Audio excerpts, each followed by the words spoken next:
انا اقسمت يمين الولاء لجمهوريه مصر العربيه مش لاي حد تاني. وانا دلوقتي شايف ان النظام فقد شرعيته. يا سياده الرئيس حسني مبارك، ارجوك استجيب لمطالب الناس وارحم. وكفايه 30 سنه 30 سنه من القمع، 30 سنه اتهربت فيهم قلوب البلد لبره، 30 سنه الشعب كل سنه بيزداد فقر عن السنه اللي قبلها. كفايات، ارحم ارجوك ارحم. البلد مش بتاعتك، انت كنت على راس النظام والشعب المفروض هو اللي يقطع. الشعب دلوقتي مش عايزك، وانا واحد من الشعب وبتشق فيه، كل واحد من الشعب. يا سيادة نائب الرئيس انا على الهواء. نعم نحن نسمعك سيد الرائد. يعني انت انضممت الان الى المتظاهرين. كنت بمحض ارادتي وبطالب. انا كان معايا سلاح، سلمته لاحد الضباط عشان هي ثوره سلميه شعبيه. سلمته لاحد الضباط اللي بدوره هيقوم يسلمه لوحدتي. انا اتكلمت مع سيادة الرئيس وارجو ان هو يستجيب. احنا كتير بس كلهم مستنيين الشراره الاولى، كلهم مستنيين حد ينفع، حد يتكلم. احنا جزء من الشعب لا نتجزأ منه. احنا مهمتنا ان احنا نحميه مش ان احنا نحمي النظام. يا سيادة المشير مهمتنا نحمي الشعب ما نحميش النظام. يا سيادة المشير انت جزء من النظام، انت جزء من النظام.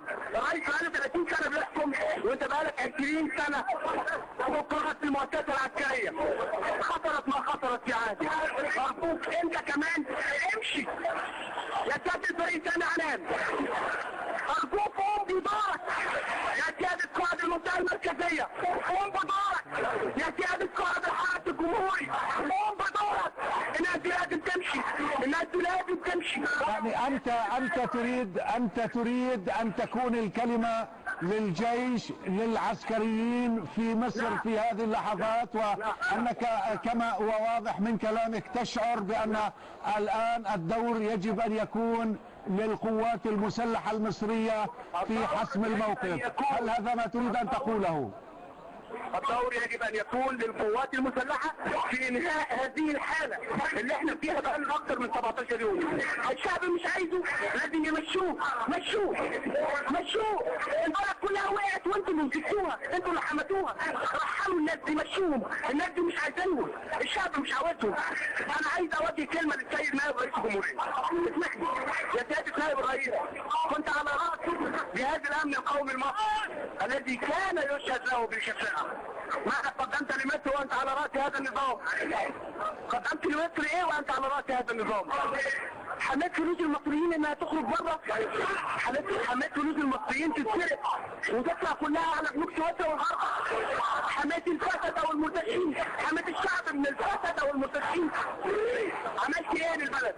عملت ايه في قضية السودان؟ عملت ايه في انفصال الجنوب عن الشمال؟ عملت ايه؟ انت لم تقدم جديد. وفي قضايا كتيرة ودين فيها جهاز المخابرات العامة لا مجال للذكرها دلوقتي. انا مش عايز اتكلم فيها دلوقتي، لكن اللي عايز اقوله للناس، انا خدت قرار من تلقاء نفسي والحمد لله ربنا وفقني وقدرت. الشعب دلوقتي هو اللي بيحميني. انا جزء من القوات المسلحة لا اتجزأ. القوات المسلحة مهمتها حماية الشرعية الدستورية، وانا شايف ان رئيس الجمهورية الان والنظام باكمله فقدت شرعيته.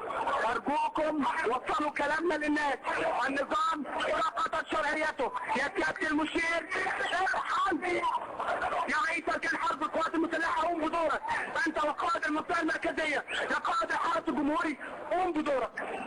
شكرا.